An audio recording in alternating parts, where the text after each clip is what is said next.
Stop recording button. Double tap to activate. Hello, friends.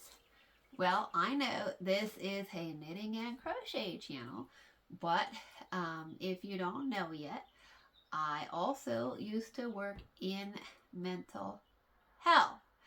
And maybe a few weeks ago, I posted a video about every day in May. And that video was about starting something new in the month of May, starting a new habit. And on May 1st, I posted a video about stitch every day in May. And that's Shane Vaughn, waiting for you. Shane Vaughn is live. also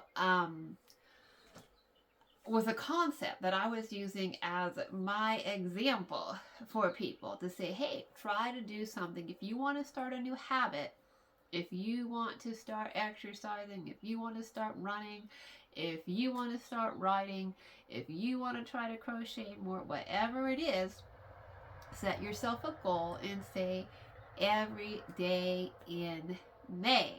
So when I post this, it will be on Thursday, the 29th of May, for our last Thursday in May for your session with Not Your Therapist Thursday.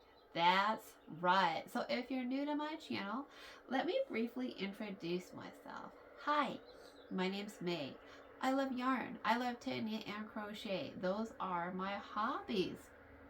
I also happen to be visually impaired, so I knit and crochet by feel.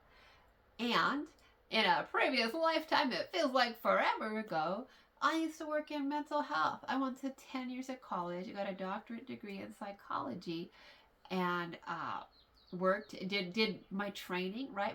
Some of my practicum training, my field placement, my pre-doctoral internship in college counseling centers, worked in a college counseling center. So that's where I worked before I was here hanging out with you stitching every day, which so far I have been successful at stitch every day in May. But I don't work in mental health anymore. I am not currently licensed to work in mental health anymore. So, I'm not here to be your therapist, right? If you need therapy, that's something that you can make a decision about. But, some things would be nice to have a therapist for, but let's be real. Therapy is really expensive and not everybody can afford therapy for things like behavioral changes that maybe with some reading and some studying and watching some videos, taking some notes, you might be able to do on your own.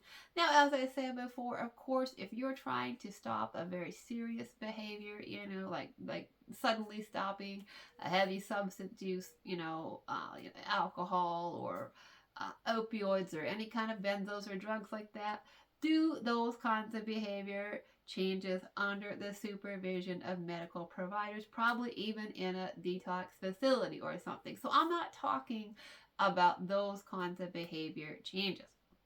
I'm talking about things like, I said, stitch every day in May, start writing a book, start walking every day, start making your own lunch every day, cooking one meal at home every day instead of going out for every single meal. Believe it or not, there are some people who do go out or get takeout or, buy foods for every single meal. So just little things like that in life that we might want to change are sometimes things that we can do ourselves. So I encourage people to do whatever it is every day in May to start a new habit to help yourself with a behavioral change.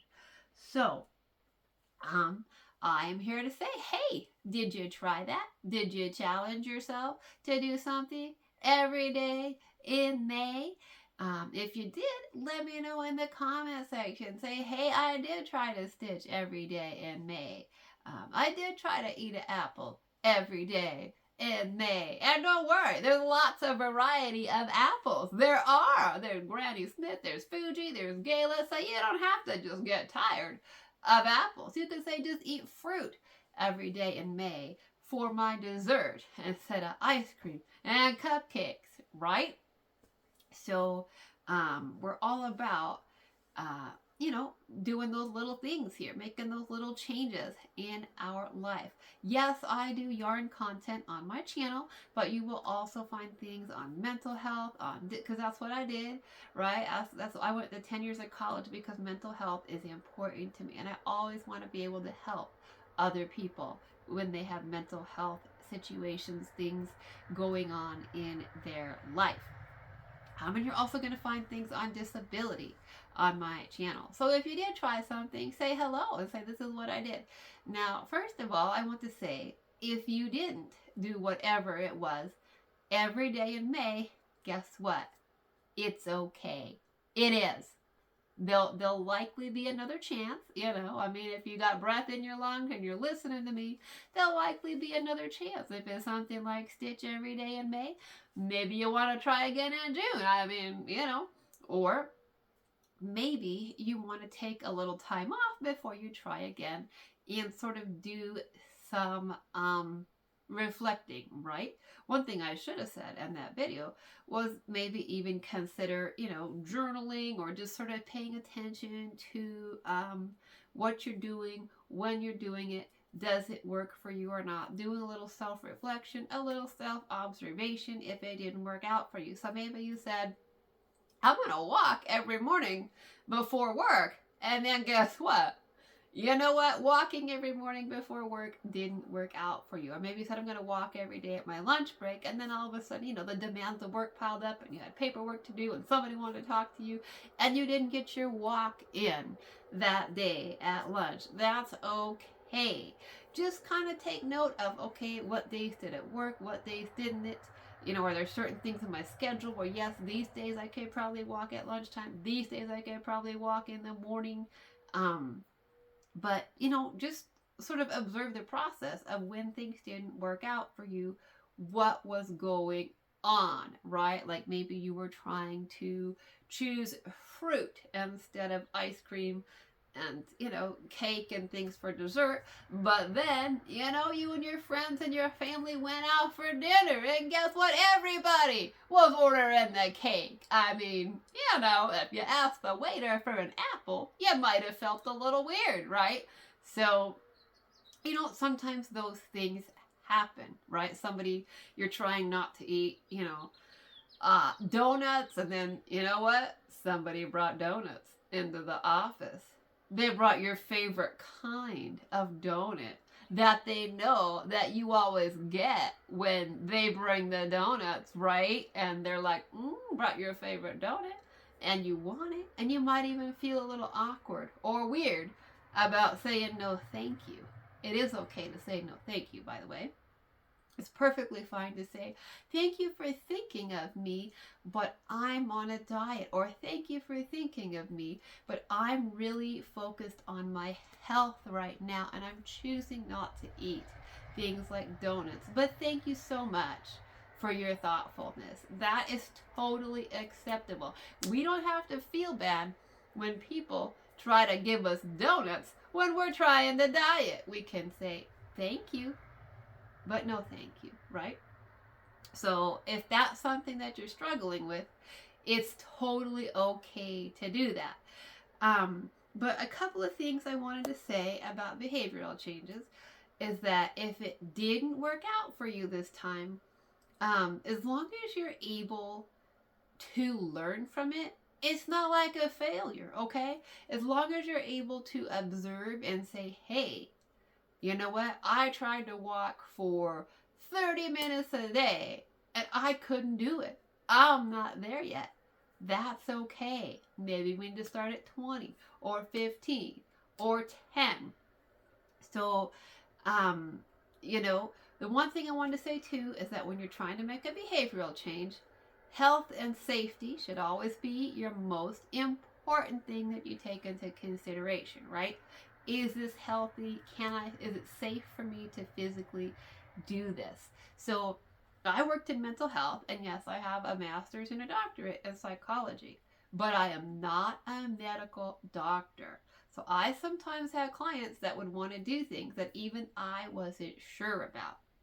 And I'm not at all afraid to say, you know what? That is not my area of expertise. And I would say, I really think you need to talk to a physician, to your doctor, to somebody at the medical center about that. I just don't know that I have the knowledge or training or education to advise you on that. I'd say, okay, I can help you with the behavioral, changes. I can help you look at your schedule, when you want to work that in. But, if you've got a previous injury, right, and then you're telling me that I want to start, working out and doing this and lifting weights, well, maybe you better check with your doctor to make sure that injury is ready for that, right? If you just injured your ankle or your back or whatever 3 months ago, as much as you might want to start lifting weights, you might or might not be ready for that physically. So always keep that in mind, right? And listening to our bodies. I'm so big on that. Listen to your bodies, and if your body is telling you, obviously when you're trying to exercise and you haven't done it in years, there's going to be a little pain. There's going to be a little stiffness in the muscles, that kind of a thing. That's to be expected. But no, if it's like a super sharp pain or uncomfortable, or, you're gasping for breath beyond, what you think is normal and healthy for you, always take health and safety first. And don't be afraid. If you can, consult with a medical physician. If you can afford it, go to a gym and get a personal trainer, or talk to a dietitian, a specialist. The psychologist can help you with the basics of behavioral modification and change, and they can help you look at your schedule and your patterns, but they don't know everything about everything. And I'll be the first one to tell you that, right? So, those are the number one things. The other thing I want to say about behavioral stuff is that, as long as you learn, it's okay, right? I've done lots of things in this life that I wasn't good at or successful at.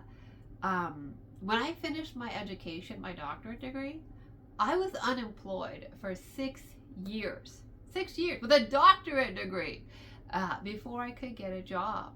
And so guess what? I went to numerous job interviews and I didn't get the jobs. I didn't. Now, I still went to job interviews, right? I didn't say, boy, I'm going to stop going to job interviews, right? That's not really how it goes, but rather it's always a process of self-reflection. And are we always the factor? No, it might have been that another candidate was just a better match. It might not have actually been that it might have been that I didn't interview well. It might have been that I flubbed a question, right? So that's important for me to look at those experiences and say, maybe I didn't answer that question the best. Maybe I was a little too nervous and it showed, a little too casual, or maybe it was just that somebody else who had more education or was just a better fit for the agency. I've had agencies who I applied for jobs with when I had my doctorate degree who literally said I was overqualified. They said, you're overqualified for this position. This is a position that somebody can do with a bachelor's degree, and we're really worried that you're going to get a better job offer. You're going to keep looking for a better salary, a master's or doctoral level position, a better job, and you're not going to be here for more than like 6 months, and we really want somebody. I've heard all kinds of things as to why I didn't get jobs. But as long as I could learn from every one of those experiences, I didn't take them as these huge personal failures that stopped me from looking for jobs. That's not realistic. For most of us, it's not realistic to say, wow, I didn't get the last 10 jobs I applied for. I'm just going to stop looking for a job, right?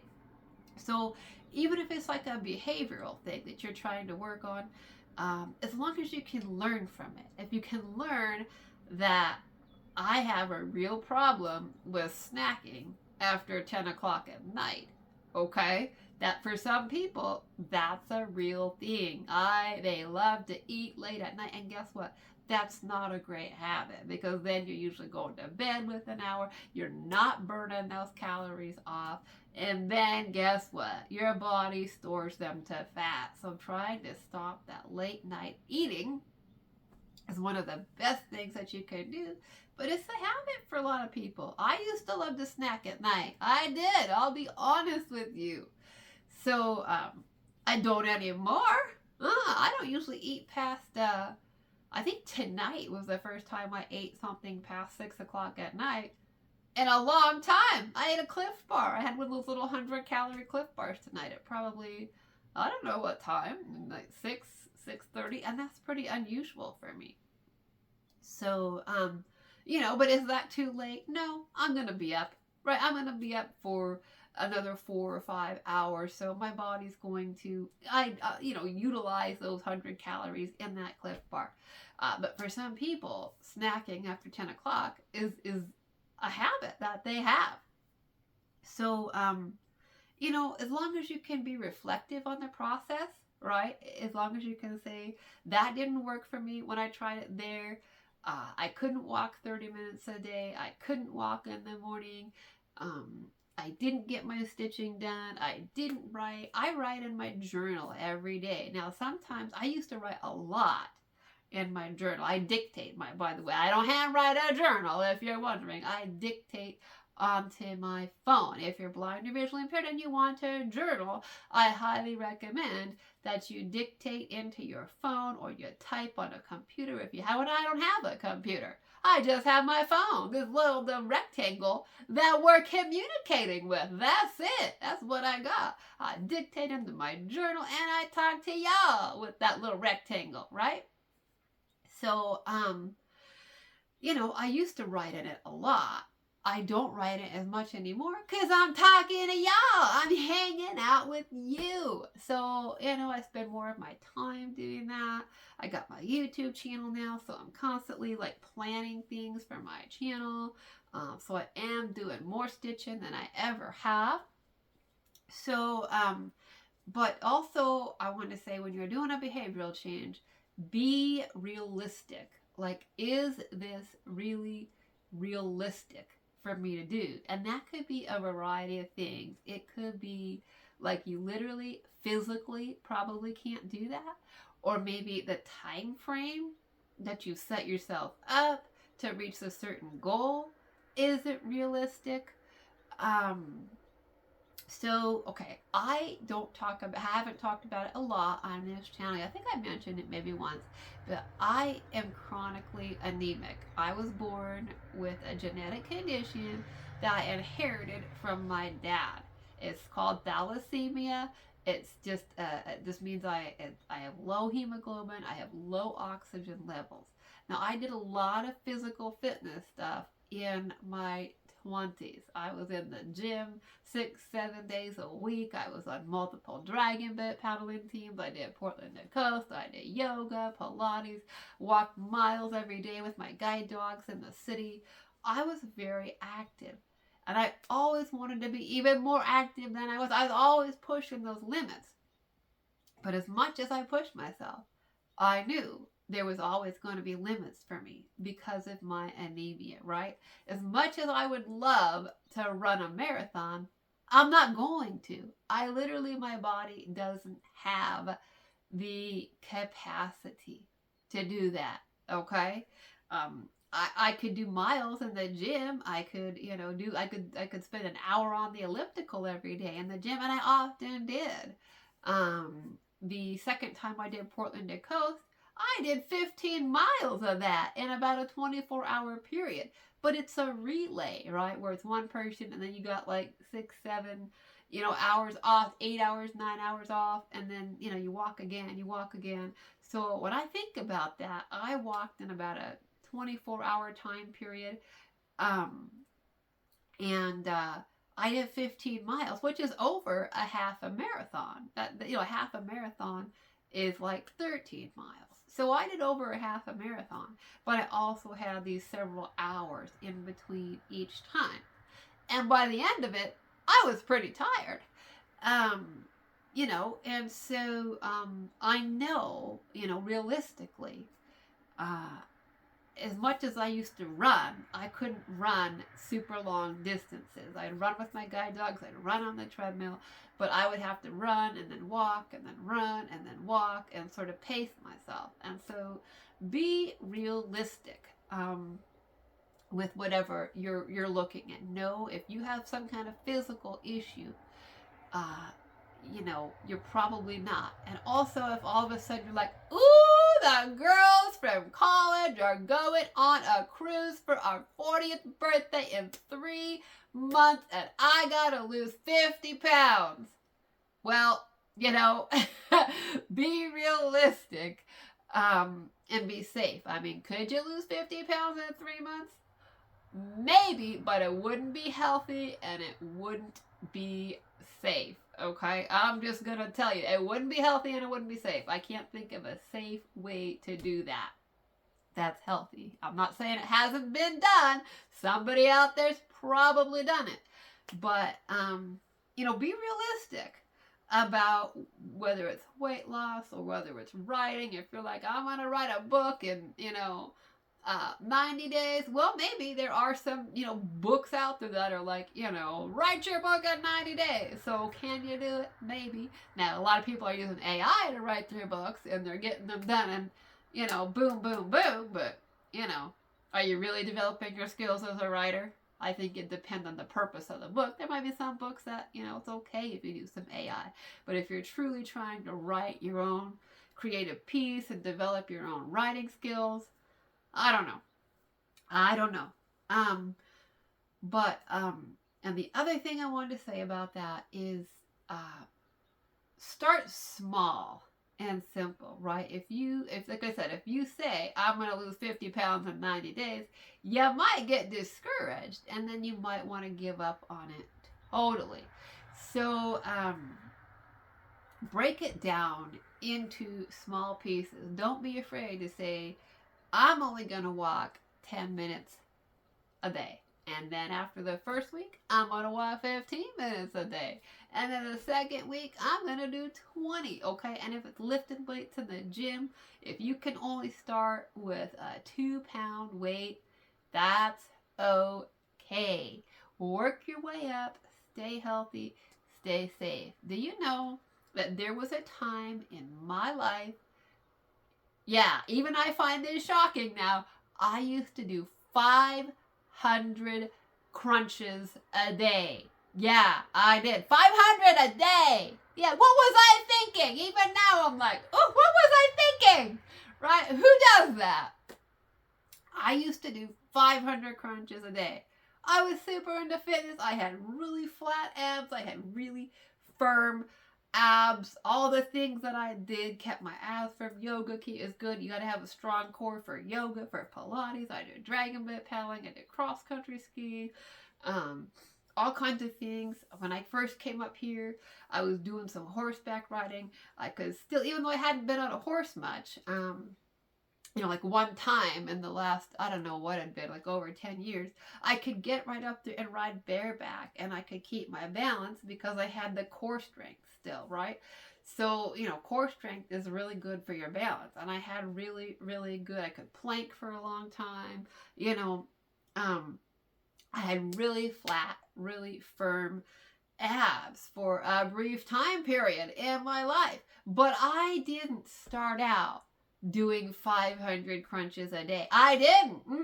I started out doing like 10. For real. I did. I started out doing like 10. And then 20. And then 30. And then 40. And then 50. I just kept adding it on. I kept adding 10 and adding 10. And soon enough, I was up to 100. I was like, all of a sudden, I went from like 50 to like, you know, 75 to boom, all of a sudden 100 of those ab crunches, and it was like, yeah, that's nothing, right? Take a rest, do 50, take a rest, do 50, take a rest, and I was just like, you know, boom, 50, rest, and I'd do like 300, and then I'd do like the, you know, the side ones, so, but I didn't start out there. I started at 10. So, you know, if you're the kind of person that's like, I want the flat abs, don't necessarily go into it being like, I'm gonna do 500 a day when you haven't done one since high school. Okay? So you can get there if you want, to put the time into it, if those are really important things to you, but be willing to start small and then celebrate your successes, right? Anything beyond the goal is a success. If you want to write a book and you're like, I'm going to write a page a day, and then guess what? You wrote two. Yeah, that's a celebration time. You're ahead of yourself, okay? I know a lot of people who are on my channel are here because they love yarn, they love to knit and crochet. That is mostly what this channel's about. Well, I'm just going to show you some yarn for a little illustration. If you don't knit and crochet, this is lace weight yarn. It's like thread. It is white. It is mohair and silk. Now, I love to knit all kinds of things and crochet all kinds of things. But lace weight yarn is requiring, this is a long-term project, right? This project is requiring patience and small goals. So this is half of a scarf right now, right? This is half of it, and I'm going to make the other half, and I'm going to attach them in the middle. So each pattern repeat. This is a 4-row repeat on the lace on this pattern. Okay, it's 50 stitches. This scarf is 50 stitches across, and so when I say to myself, I'm going to sit down and do a full pattern repeat. That's 4 rows. So that is 200 stitches. Every time I do a full pattern repeat of all 4 rows, I get 200 stitches in. So now I'm working on the second half. And I even had to take a break. When I finished the first half, I'm like, woo, I don't know if it's in me to do a second half. I looked at this thing and I was like, ooh, it's a good thing you're pretty or you would not get finished. I did. I can't even lie. I like, ooh, I could set you aside and not touch you again for 5 years. But it's so pretty. Oh my God. It's so beautiful that you know that I want to finish this. You know I do. I want to finish this. I want to wear it. This is so beautiful. It's just, it's lace weight. It's on a size 6 needle. And so if it wasn't so beautiful, I would easily toss it aside and be like, nah, girl, I ain't got the time for that. This thing is taking forever. So I even had to step back from it for I don't know how long. I don't even remember, like a week or something. And I was like, I don't think I have it in me to cast on the other half. I don't know if I can do it. Can I do it? But I finally did. I cast on my project and I started my second half of the scarf. And what I've told myself with this is I've told myself that I need to do 2 full pattern repeats of this scarf every day. Now, can I do it? I don't know. I'm not going to lie to you. I had to stop and do my 2 pattern repeats today, this evening, before I started this video. Because I had to say to myself, are you going to go on that video and say, you didn't do 2 full pattern repeats of your scarf today? That's, what did I say, 50, 100, 200. So that's 400 stitches. I'm trying to tell myself I got to knock out 400 stitches a day on this teeny tiny little piece. Yeah, I did 2 pattern repeats. So that would be, this is the garter stitch band at the bottom where this first hole is the bottom of 1 pattern repeat. To the second hole here, that's 2 pattern repeats. So that little bit right there is 400 stitches. Yeah, this thing is going to take a long time. But I'm telling myself, you got to do 2 pattern repeats a day and you can knock this thing out. You can, right? So start small. If I told myself I just have to sit down and bang this thing out and I can't do anything else, right? You can't touch anything else. You gotta, it wouldn't be fun for me. I probably wouldn't be stitching every day and maybe like, ooh, I don't know if I want to do that. If that's the only thing I could work on, it might take the joy out of it for me. And for me, my hobbies should bring me joy and happiness and pride, right? I should feel good about my accomplishments, about getting things done. I should have joy in my stitching.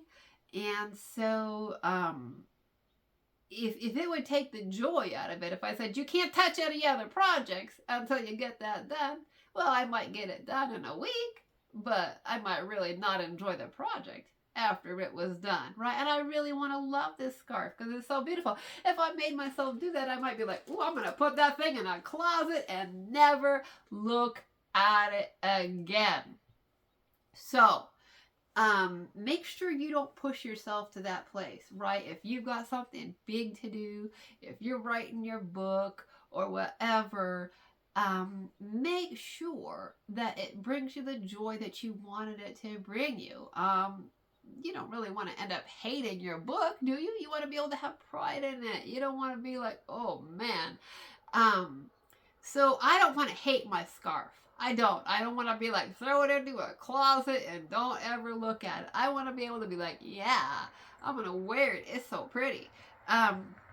So, I'm not letting it overwhelm me. I almost didn't get my stitching done today because I got sidetracked on YouTube, if you stitch, with a pretty crochet hat that I've been meaning to make forever, right? So all of a sudden today, I'm like, ooh, you gotta stop everything and make this hat. You gotta do it. I'm sure you'll see it on this channel again. So I'm not gonna talk to you about it because who knows, that might be my only finished object this week. But so I just finished working on my 2 pattern repeats. I just did my 400 stitches on that scarf. And if I don't work on it again tonight, that's okay because I got my 2 pattern repeats in. But the other day, I did like 3 or 4 pattern. I just cast this back on. I'm not going to lie to you. I think it was Sunday or something. I think it was Sunday that I finally got, I didn't mean to tackle this thing and be like, oh, you got to cast on the other half. You've got to. So I'm pleased with myself. If this is the progress that I've made since Sunday, let's count the holes on the side. We got 1, 2, 3, 4, 5, 6, 7. So if I did 2 today, on Tuesday, today's Tuesday, I'm recording this Tuesday night. I'd like to record a little bit early. That would mean I probably did 3 or 4 on Monday. Probably did the cast on and the first pattern repeat on Sunday. So, the first 4 rows are garter stitch, and they are 4 rows. So if I can count those, since every pattern repeat is 4, I can count that as 4. So, I'm still making it. I'm still getting my 2 rows in, 2 pattern repeats in, my 8 rows in a day.